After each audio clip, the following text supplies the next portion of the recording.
Good afternoon, or morning as it were, on the West Coast. But my name is Matt Mangriotis. I'm the product manager for part of the point-to-multipoint portfolio at Cambium Networks. With me today, I have Bruce Collins, who manages basically the other part of the point-to-multipoint portfolio of products. And today, on behalf of WinCom, we're here to present to you the new generation of products that is coming down the pipe for PMP. So without further ado, it's past 1 o'clock. I don't want to keep anyone longer than they have to. We're going to get started. I will say, I know WinCom is recording this session, and so we'll make it available to folks after the end of the webinar, and we'll provide slides as well. So without further ado, let's talk about Cambium a little bit. We like to talk about Cambium as having a one network to manage, one network to do everything. We do from point-to-point, long-range microwave, unlicensed point-to-point. We go inside with Wi-Fi 6, Wi-Fi 6E devices, indoor, outdoor access point. We have security appliance now in the NSE 3000. Provide lots of switching that goes along with all of our products as well. And then, of course, on the lower left, we have the point-to-multipoint portfolio, which is what we're focusing on today.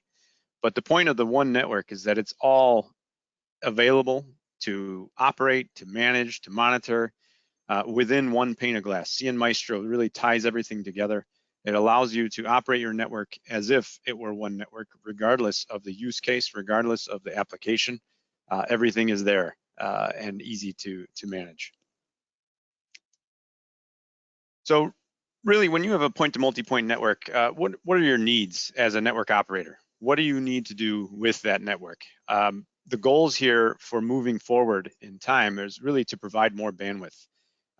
You gotta get higher packages to be able to compete with the competitive equipment that is out there in the fixed wireless space, but not only that, against fiber, right? So fiber could be an area you've been looking at. I know a lot of customers in our wireless space have been looking at and deploying fiber.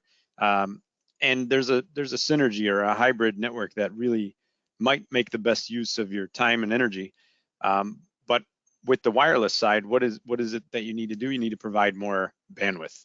And at the same time, you want to reduce the churn of those customers that are already utilizing fixed wireless.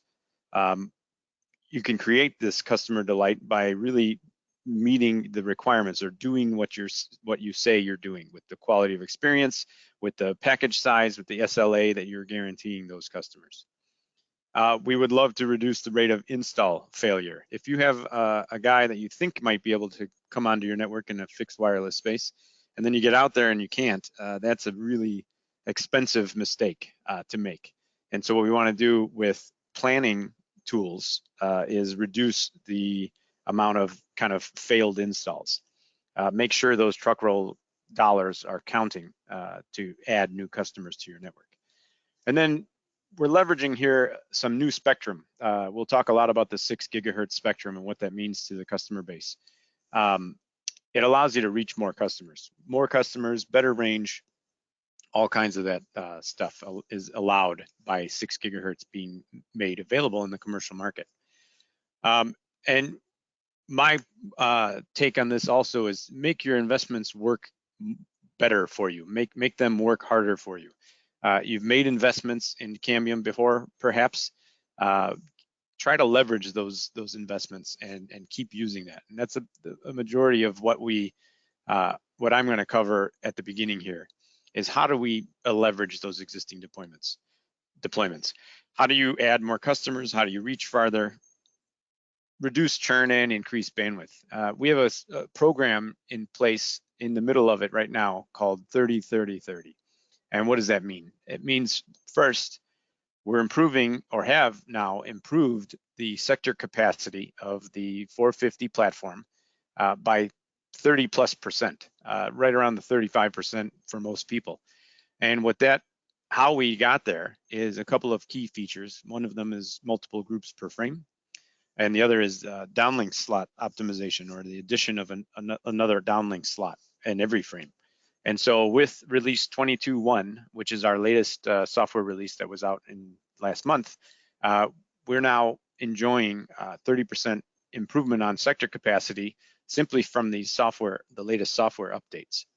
And that's been shown and been demonstrated by many, many customers who are using 450M, the Medusa product. If you need more details on that, feel free to come to our community forum. There's several threads describing how they've seen improvements in this area, especially in the busy hour using 450 Medusa.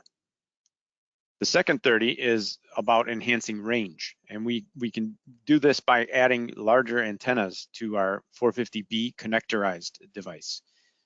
We have a couple of antennas that we're undergoing tests on in order to get them certified through the FCC, a 2-foot dish or a 3-foot dish. And the 3-foot actually gives you almost 8 to 9 dB additional, which is more like 50% more in range. But this takes advantage of that loophole in 5.8 where you're allowed to go a little higher in EIRP on the subscriber side because it's considered a point-to-point. And so we can get to those hard to reach customers by enhancing range. The final 30, and perhaps the most important 30%, is on the subscriber side. For 450B, we've discovered that as we go to the larger channel bandwidths, the 40 megahertz channel bandwidths, and the larger frame size, we're just not quite able to fill the pipe with data. And that's really due to an architectural limitation that's been uncovered since we've constantly improved performance over time. And so we're making adjustments to that. And in Q1 of 24, we're going to have a software update that will enable 30% additional subscriber throughput increase. So this slide demonstrates a summary of all of the 3 features, the 3 30s, if you will. And really, what is this doing at the end of the day? It's enhancing the system that you rely on for your business. What this allows you to do is provide those 100 megabit plans easily using the 450 set of equipment. And really, with that extended range, you can gain some additional hard to reach customers. So that's all on the existing platform through simply software improvements. What are we doing in the next generation of platform? Let's cover that now. So currently the spectrum looks like this. We have a 5 gigahertz band where everyone's using 5.1, 5.2, 5.4, and 5.8. The FCC has allowed it on a temporary basis the use of 5850 to 5895 in the US. And hopefully they open that up permanently. I think that's kind of in the works at the moment. But a lot of folks have applied and received special temporary authority to operate in that band as well. Soon we'll enable a whole lot more spectrum in the 6 gigahertz band. And that's comes at with 2 bands, Uni 5 and Uni 7, which is 500 megahertz in Uni 5 and 350 megahertz in Uni 7. So 850 total megahertz more spectrum to utilize, but that requires the use of an AFC or an automated frequency coordination system. Basically, that's, if anyone's familiar with CBRS, it's kind of like that, where the radios need to talk to a database and understand if there's 6 gigahertz license holders in the area. If there are, that database will notify and tell the radio that it cannot operate on specific frequencies or with specific power, and then you'll have to choose something different. It is once a day inquiry. It's much less onerous than CBRS. CBRS is kind of every 5 minutes or less. And we anticipate that once it's out there and operating, unless there's a new license issued, nothing is going to change in that landscape. So just to summarize the 6 gigahertz use, Uni 5 and 7 will be allowed for standard power, which is 4 watts EIRP, 36 dBm. And that's kind of what you're enjoying in most of the 5 gigahertz band today. Now ePMP is going to come out in 2 flavors. The ePMP 4500 will operate in the 5 gigahertz band, and the ePMP 4600 will operate in the 6 gigahertz band. And then the 450V is coming out, which will operate across that whole spectrum from 515 all the way to 7125. Obviously, in the United States, you can utilize any of the uni bands for outdoor operation. So that's kind of the spectrum and where it stands today. So let's talk a little bit about the 450V. The 450V is our next generation of 450 gear. We will have at launch the 4x4 access point. It's a MIMO access point, 4x4. The reason I say 4x4, it's actually two 2x2 carriers. And because it supports both 5 and 6, you can choose one of those carriers to be in 5, one to be in 6. You can choose 2 in 5 or 2 in 6. It's a very flexible platform that allows you to utilize a carrier in any of the available spectrum. At launch, it'll support 2x40 megahertz channels, but the hardware is capable of up to 2x100, meaning I can have a 100 megahertz channel in, again, either 5 gigahertz or 6 gigahertz or one of each, depending on how you want to deploy it. We call it dual sector mode when you're operating in 5 and then 6 also. It's backward compatible. So out of the gate, we will operate with the existing 450 legacy hardware, meaning 450, 450i, 450b, any of those will be compatible with this radio right out of the gate. Of course, it doesn't change the performance or the operation of the existing platform. So if you're going to use it with the legacy platform, you must utilize the same channel size and so forth that's supported by the legacy platform. At launch, we'll also have a 4x4 subscriber module, which is the picture in the upper left picture, if you will. That is a high performance subscriber that's capable of aggregating those two carriers. So it is also 4x4, capable of aggregating those carriers that the AP is capable of. So in effect, if you get to the 2x80 megahertz channel, or 2x100 megahertz channel, we're talking about a 1.5 gigabit capacity at that subscriber, combining those channels. Shortly thereafter, we will also have a 2x2 subscriber module, a 450V subscriber module. That 2x2 is a single carrier of up to 100 megahertz support in channel size. So he can get to about 700 megs or so using that wide channel.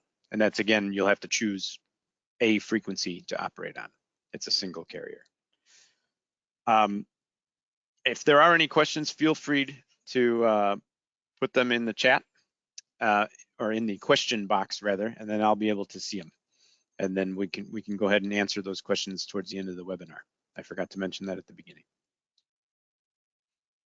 So diving into a couple of the capabilities, just want to make sure we're clear on some of this. The 5 and 6 gigahertz is all in the same SKU, all in the same radio. It is backward, and we like to call it forward compatibility as well. We're compatible with the existing 450 hardware that's out there. We will support up to really wide channel bandwidths, up to 2x100. It operates in dual sector mode, which means we can operate two independent carriers, whether they're 5 or 6 gigahertz, quite flexible. We aggregate those carriers. We can aggregate those carriers on the AP, obviously, and then also with a 450 V subscriber, a 4x4 450V subscriber as well. We can and are likely to implement some other features that can make things even more flexible, like transmit and receive diversity, using different channel bandwidths or frequencies on downlink, uplink, transmit and receive. So simple architecture, I won't belabor this point, but very simple, just like our 450 series, nothing has changed in terms of architecture. So you connect that AP over the air to the SM on the customer premise or the subscriber side, and then those can connect to pilot devices, they can connect to into the home, all that stuff, and all with CN Maestro as the management. And then after that, after 450V has been out, we're going to launch the 450 Medusa next generation. We're calling that the MV. And that's kind of the next gen Medusa that will leap us forward in terms of innovative technology. Adding more chains, multi-user MIMO chains, So we have the ability to talk to more subscribers at once, thereby increasing overall capacity and spectral efficiency. We'll enable things like n=1 frequency reuse, meaning you can use the same frequency across all of your network if needed. We will also implement interference mitigation in this to alleviate any impact from noise and improve near and non-line of sight capabilities. So again, this is coming. It's about a year after launch of the 450V, but that's what we're targeting. And let me just walk you through a little bit of kind of thinking about how you might use 450V in your network. An obvious way to do that is to swap out the existing 450 or 450i sector. Not Medusa necessarily yet. I'll talk about that in a second, but the first kind of use case scenario, easiest one to kind of wrap your head around, is take a 450i sector and swap it out with a 450V. Well, what does this do for you? This allows you to utilize an existing carrier, meaning one of those two carriers in the 450V, to maintain the legacy network, maintain connection to all the subscribers that were connected to it before, and then add a 6 gigahertz component or 6 gigahertz carrier, which effectively doubles the sector capacity. You can utilize that and make big gains in that sector very quickly with very limited investment. You can also replace a 450 Medusa with 450V. And I say that knowing that the 450 Medusa is a 14 by 14 multi-user MIMO device, but if you're not getting 2x plus multiplexing gain during peak times, replacing with the 450V will actually probably give you, and not probably, it'll give you more capacity overall. And really that's by moving those top users from 5 gigahertz to 6 gigahertz. And by doing that, you're freeing up spectrum in the 5 gigahertz to take more advantage of what's available. So you can go and utilize that 40 megahertz channel in 5 gigahertz, add 80 megahertz in 6 gigahertz, and now you can aggregate those where needed for those top talkers or those high users that want the bigger package. And then the rest of the system has more capacity to deliver bandwidth to every other user. So it takes a little bit of homework to identify those top users, but once you make that change, you can certainly take advantage of that and get more bang for your buck, even by replacing a 450 Medusa with a 450V access point. And there's a couple of real world examples. This is an example based on some theoretical. If I have a 450 Medusa at 30 megahertz channel size rather, my sector capacity is about 186. You can see that bolded number on the left there.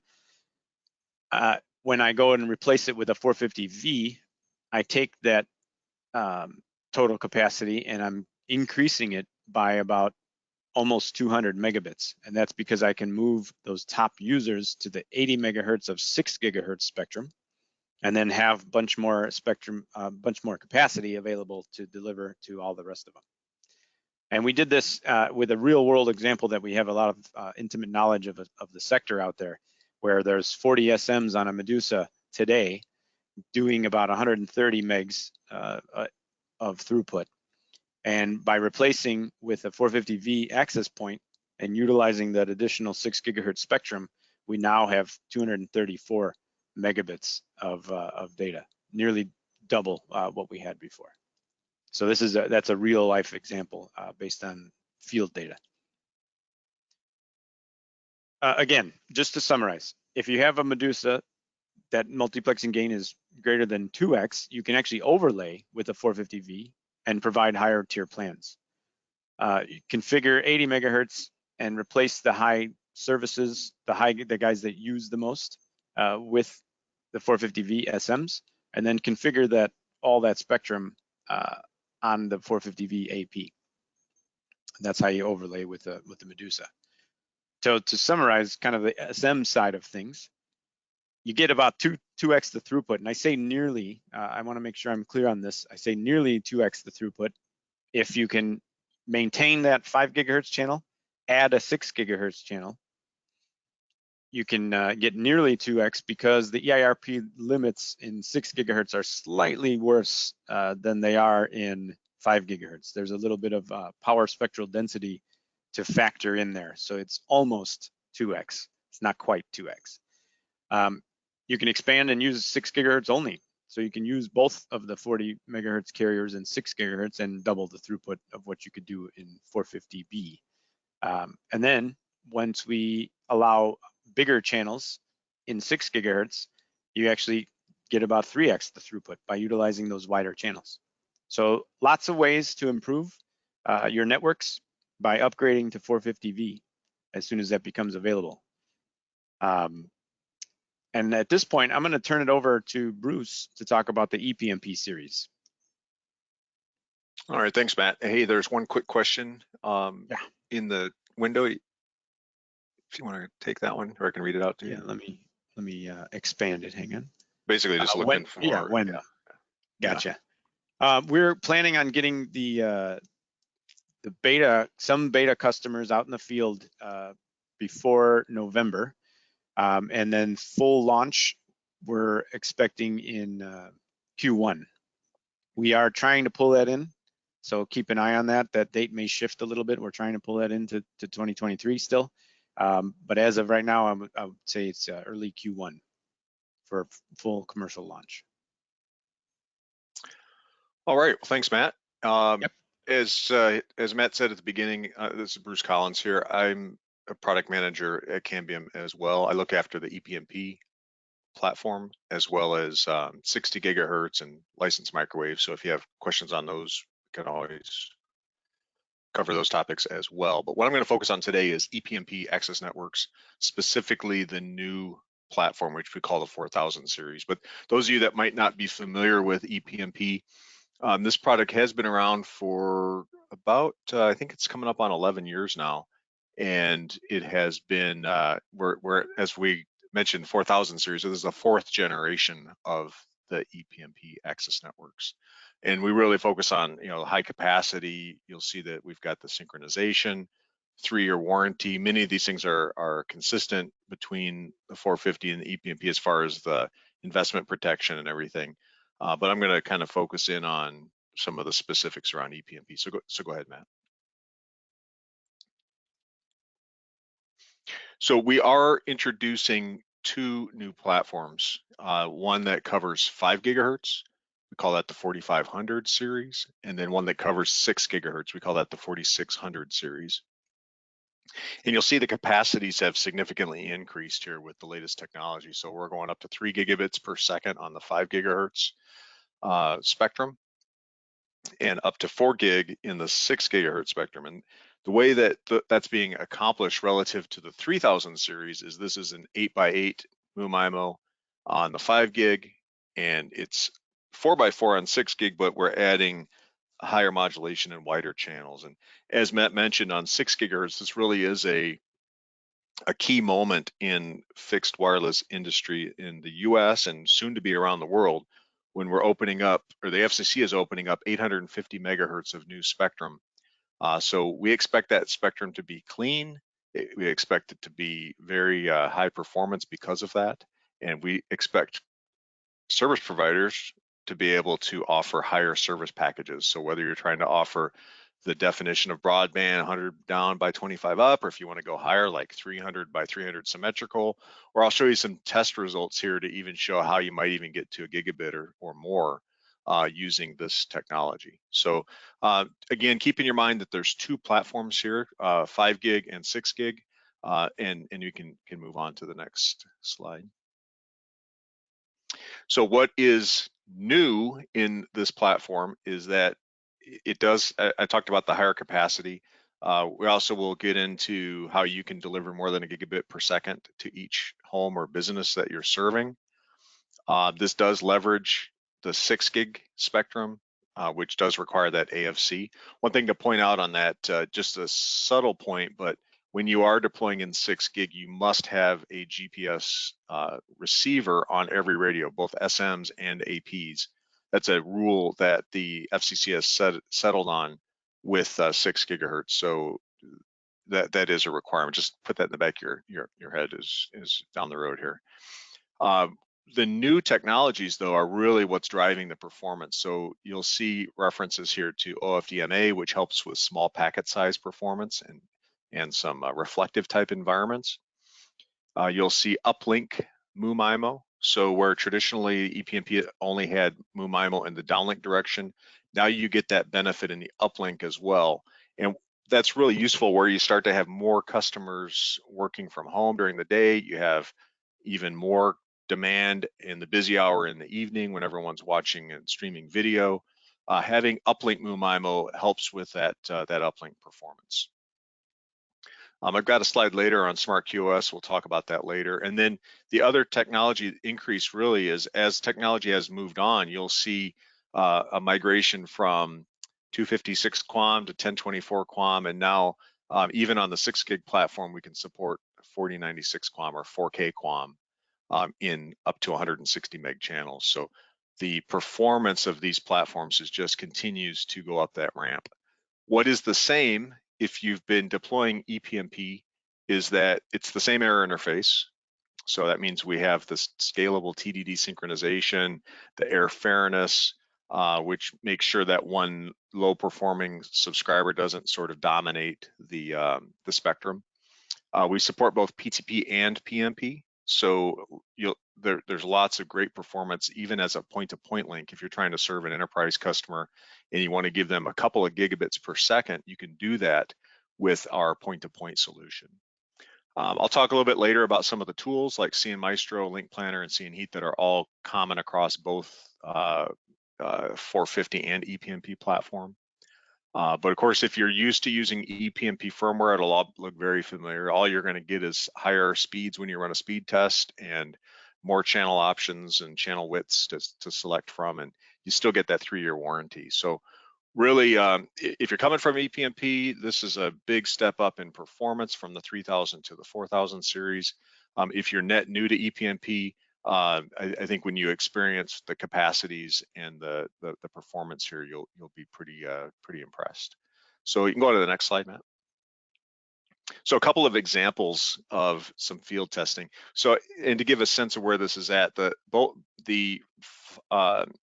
gigahertz platform is available today. So you can buy that today. Today, the software does not support backwards compatibility with existing ePMP subscriber modules, but we expect by the end of the year that backwards compatibility will be there. We're going to start beta testing that here in the next 30 days. But you can deploy it in a greenfield environment today, and you can do that with 5 gigahertz. On 6 gigahertz, we have there's about 50 customers that have experimental licenses from the FCC. So they've been testing this product for more than a year with experimental licenses using the ePMP 4600. And I've got some results in here that show what they're able to achieve in these field trials. We're working with the AFC's suppliers, and the word from the FCC is that they're going to make 6 gigahertz available here by the end of the year.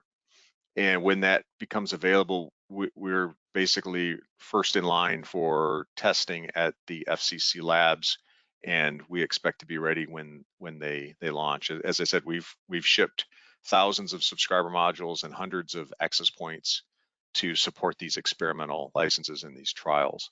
To give you an example here, you can see the kind of performance that we're seeing when you can take advantage of clean spectrum and large channel sizes. We're delivering, just to pick an example here, this first one, site 10, is a half a mile, 1.5 gig down and 850 meg up. So of course that's in 160 meg channel, but certainly achievable in all of these different locations. Again, because that spectrum is clean and available. You can also, of course, go down to 80 and 40 meg channels. You have flexibility there, but to go full out, you can see that capacities that you can achieve are really significant. If you go to the next one, give you a couple examples a little bit further out in range. Here you can see site 2 is 2 miles away, and in that case it's 930 meg down and 430 meg up. So now both of these examples, or it's the same site down in Texas, they've been these sites have been out and deployed for over a year. These are in the 6 gigahertz 4600. So if you go to the next slide, I'll show you an example at 5 gigahertz. Again, this is the 4500 series. So this is a little bit different environment. This is you can see it's pretty heavy foliage. You can also see in 5 gigahertz, you have to contend with the noise floor. And in this case, quite a noisy piece of spectrum. And this customer of ours deployed the 4500 in a 40 meg channel, and he had previously tried some other competitive equipment and he could not get that to connect. He also tried some other equipment that he was able to get it to connect, but he had to go down to 20 meg channels to find a channel that would work. So far, the 4500 is the only product he's been able to get to connect in both this near line of sight, high noise environment. You can see in the notes, or you can read these slides as we send them out later, but he's seeing consistently 50 to 200 meg service in a 40 meg channel where he couldn't get anything to connect in this area before. So really is opening up some new life for a WISP in this area here in the Northwest US. Go to the next slide.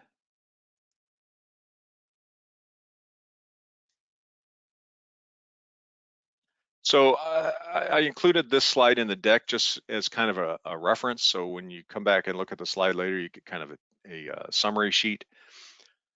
One thing I will point out is that on the left, the Force 400C and Force 425 products, these are products that have been available for coming up on 3 years now. So this platform, while as point to multipoint, it's brand new, as a point-to-point platform, it's been shipping for quite some time, and we're seeing really good results. This is about, from what I can see and the feedback I've received, this is the best performing point-to-point link in 5 gigahertz. So it really does well, and you can see both a connectorized version and a integrated dish.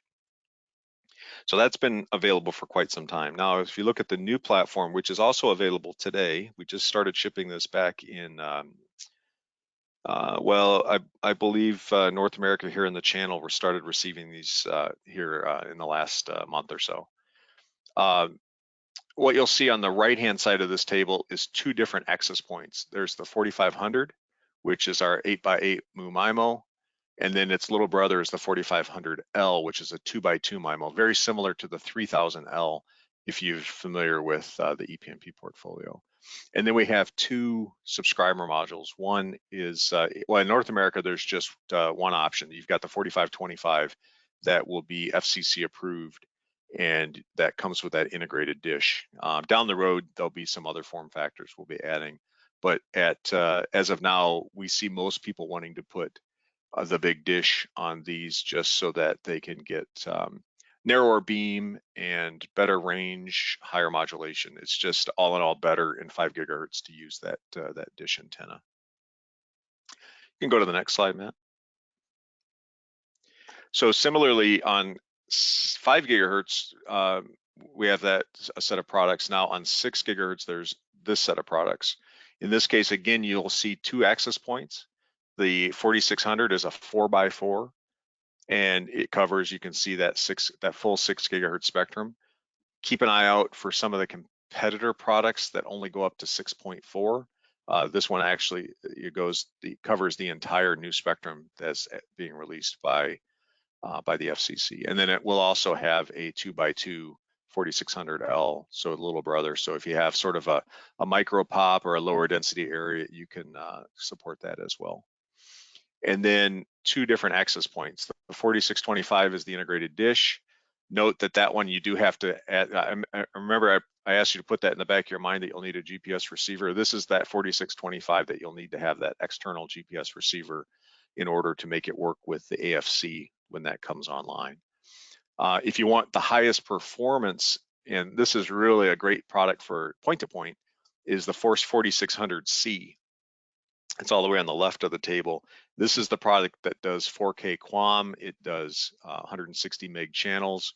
So if you're doing point-to-point links, you're going to typically achieve well over 2 gigabits per second. And so it's a great business enterprise solution to be an alternative to a fiber connection that you can deploy much more quickly and get that, if you're in a system integrator or you're a WISP, you can get that customer online much more quickly and still serve them with multiple gigabits per second. Okay, next.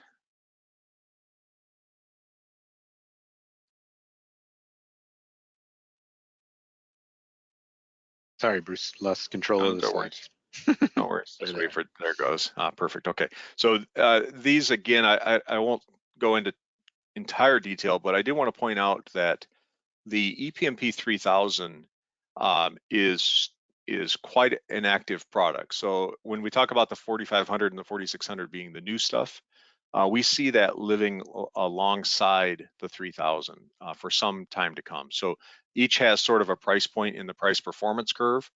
And so again, if you're looking at micro pops or smaller density areas, you might still consider the 3000 as a great solution for that.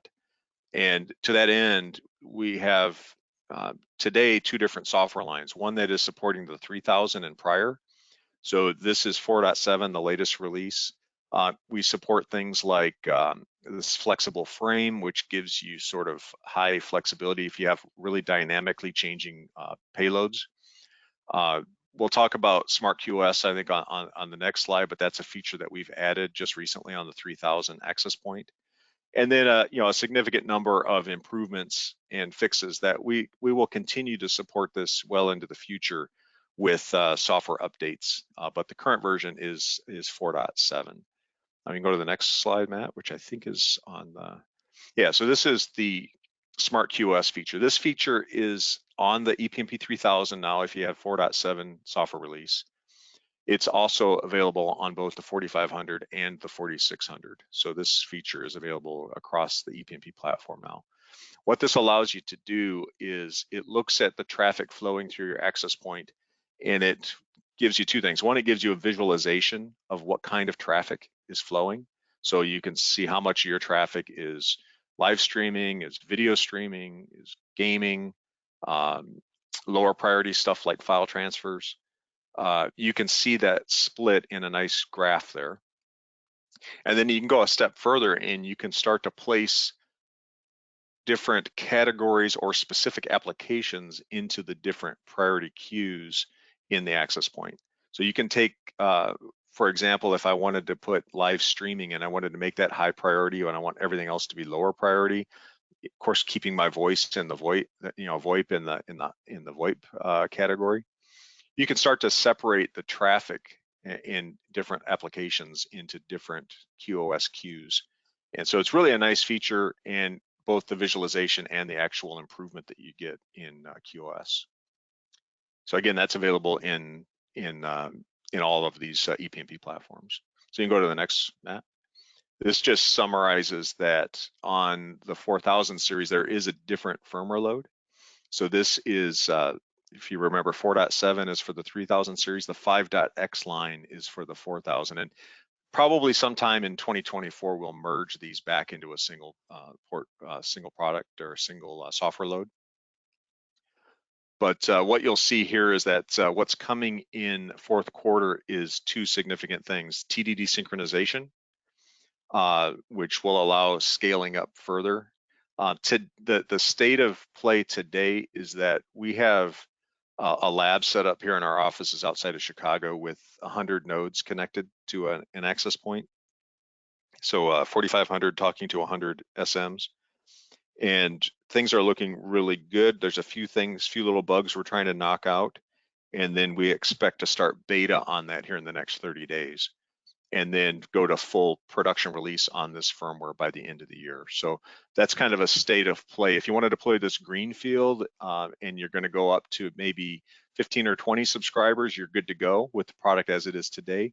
And by the end of the year, we'll have TDD synchronization. We'll also be adding, you can see their DFS support, so for 5.4 band, and you'll also see the support for backwards compatibility at that time. So by the end of the year, this will also support interoperability with a Force 300 subscriber module. Okay, next. So that's kind of the summary of the ePMP portfolio. So happy to take any questions as we go. And while you're thinking of some questions, let me just spend a few minutes on some of the other software capabilities that are available. And now all of these software tools I'm going to talk about are available for both the PMP 450 as well as the ePMP. So the first one I'll talk about is QoE, or quality of experience. So this is a product that we launched about, probably, I guess, coming up on almost 2 years ago now. And it's really been a game changer in how WISPs are able to reduce churn, increase customer satisfaction, and even leverage their infrastructure like backhaul longer by being more efficient in how they use that. And what it actually is a piece of software. It can sit on your own virtual machine in your data center or wherever your POP is. And what it does is it optimizes all the TCP traffic. It gives you that deep visibility into what's happening. It will do complete traffic shaping, and that includes integration with billing systems and being able to connect that automatically. It'll do things like automatic congestion detection. So if it detects that an access point is starting to hit congestion, so based on number of retries and information coming from the network, it can back off some of those service flows. And we find that as latency starts to creep up when you have a fully loaded link, if you can back off the throughput a little bit, even 5%, you'll see that latency come right back into line. And the customer experience is actually better because they're not seeing that jitter and latency. So it's really a lot of capabilities. If you go to the next slide, Matt, there's some results from some customers.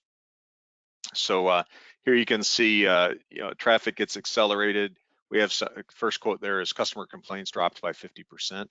The nice thing about this is you just drop it into the network and there's really not a lot of configuration to it. It sits there and does its thing. The next one down says they eliminated their customer churn. So customers don't call if they don't have this jittery performance and high latency or intermittent throughput. You can see the other point I would say is that I didn't mention was that this is equally applicable across. I mentioned PMP 450 as well as ePMP, but you can also put this on our 60 gig CN Wave network. You can put this on if you have an alternate supplier. Let's say you have a Ubiquity network that is really congested, and you're struggling with scalability on that tower. We've had customers put QoE on those towers, and it gives them a bridge until they can get that sort of that legacy gear switched out.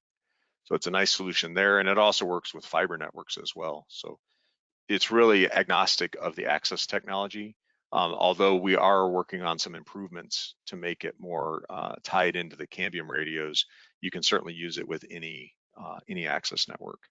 And then the last benefit there is, or the second to the bottom, is really they're able to defer some upgrades to their backhaul and defer some upgrades to their towers because they were able to get more efficient use out of that capacity. So really encourage you to take a look. It's really lightweight to install and test. Like I said, there's not a lot of configuration, or there's not really any training that's required. You put it in, you put it on a virtual machine, and because it's all software, and we can give you a test run on that. And you can get some kind of experience it yourself. You know, the next one, Matt. CN Maestro is Cambium's network management system that ties all of the different products that we've talked about today together into one view. So you can, whether you're doing a combination of fixed wireless and enterprise, or you're combining 5 gigahertz point to multipoint with licensed microwave and with millimeter wave 60 gig CN Wave, you can kind of put all that together in one view with CN Maestro, and really a nice tool that's really continues to expand its capability as far as troubleshooting and maintaining these networks. If you go to the next one.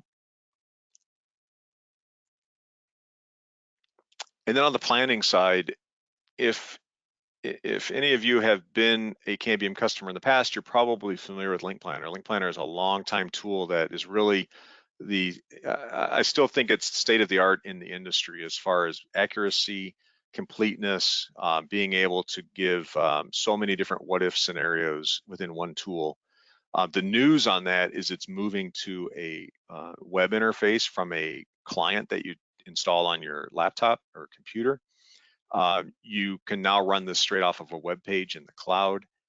So that's going to open up a whole series of capabilities as we go in the future as far as integration with CN Maestro, integration with CN Heat, and you'll be able to do things like compare your plan to what's the actual network's performance and some of those things that are coming down the road. But if you haven't looked in a while, and the next time you open up Link Planner, you'll probably be asked to go, hey, go check out the web-based or the cloud-based version. CN Heat is the next kind of level of planning around obstacles in near line of sight and on line of sight. And what it does is it uses LiDAR data where it's available to create very precise predictions and coverage plans. So when you put a tower in, you can tell precisely where you're going to see a connection. So that's important in 5 gig. It's critical in things like 60 gig, but really a nice solution for being able to do very precise installations and planning. And good thing my voice is about to go and we're at the last slide. If you have any questions, throw them in there and we'll take those now. I see one additional question for 450, and that's, does the 450V, can it be a point-to-point? The 450V subscriber module, that's a 4x4, yes, we will have an option for a point-to-point version.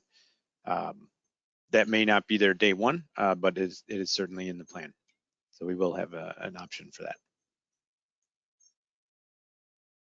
Any other questions? We'll go one last minute here. If you want to type them in, feel free. Otherwise, we will.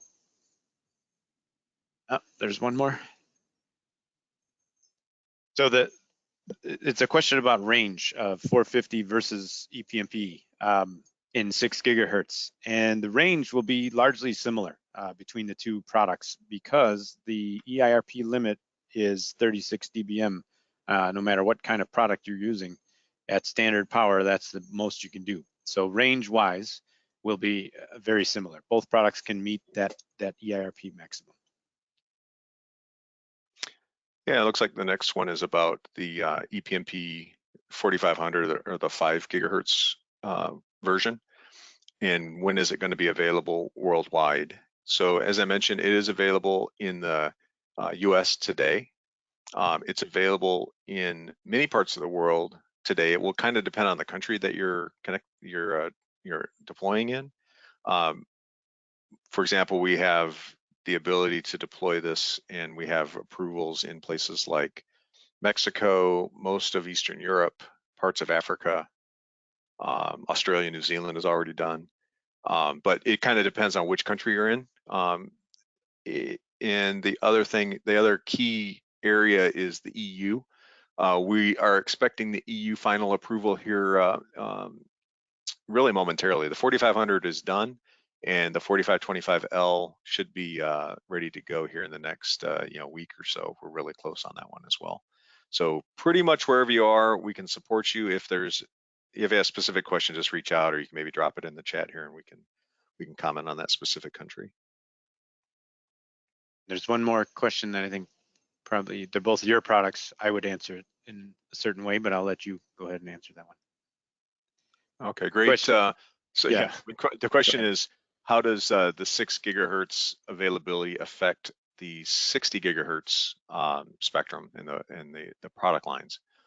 So clearly they're quite different spectrum, 2 different platforms, and it doesn't certainly introducing 6 gigahertz doesn't take anything away from 60 gigahertz as a great piece of spectrum and a great product for that.